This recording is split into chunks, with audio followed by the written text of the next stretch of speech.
നമ്മളിൽ പലരും ഒരു സിമ്പിൾ ക്വസ്റ്റ്യനിൽ കുടുങ്ങും. ഇന്ത്യക്ക് എത്ര അയൽ രാജ്യങ്ങളുണ്ട്? പേര് പറഞ്ഞാൽ പലരും 2, 3 അതിൽ നിൽക്കും അല്ലേ? പക്ഷെ ഒരു ഒറ്റ ട്രിക്ക് മതി. ഇന്ത്യ ഒരു വീടായി കരുതൂ.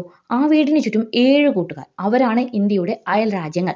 ഒരു ചോദ്യം കിട്ടിയില്ല ഇവിടെ തന്നെ. ഇന്ത്യക്ക് എത്ര അയൽ രാജ്യങ്ങളുണ്ട്? 7. ഓക്കെ, അപ്പോൾ അതിന്റെ പേര് നമുക്ക് ഓർത്തെടുക്കാൻ ഒരു സെന്റൻസ് പറഞ്ഞുതരാം. Big boys need more powerful army camps. Big boys need more powerful army camps. ഓരോന്നിന്റെ സ്റ്റാർട്ടിംഗ് ലെറ്റർ. ബിഗിൻ്റെ അകത്തുള്ള ബി ബാംഗ്ലാദേശ്, ബോയ്സിൻ്റെ അകത്തുള്ള ബി ഭൂട്ടാൻ, നീഡിൻ്റെ അകത്തുള്ള എൻ നേപ്പാൾ, മോറിൻ്റെ അകത്തുള്ള എം മ്യാൻമാർ, പി ഏതാണ് പവർഫുള്ളിൻ്റെ അകത്തുള്ള പി പാകിസ്ഥാൻ, ആർമീൻ്റെ അകത്തുള്ള എ അഫ്ഗാനിസ്ഥാൻ, ക്യാമ്പ്സിൻ്റെ അകത്തുള്ള സി ചൈന. അപ്പോൾ ഏതൊക്കെയാണ് ആ 7 അയൽരാജ്യങ്ങൾ? ഏതൊക്കെയാണ്? Bangladesh, Bhutan, Nepal, Myanmar, Pakistan, Afghanistan, China. Okay, ഈ ട്രിക്ക് ഓർമ്മിച്ച് വെച്ചാൽ ഇനി എക്സാമിൽ ഒരിക്കലും മറക്കില്ല. ഒരു ചോദ്യം ചോദിക്കട്ടെ, ഇന്ത്യയുമായി ഏറ്റവും നീളം കൂടിയ ബോർഡർ ഉള്ള രാജ്യം ഏത്?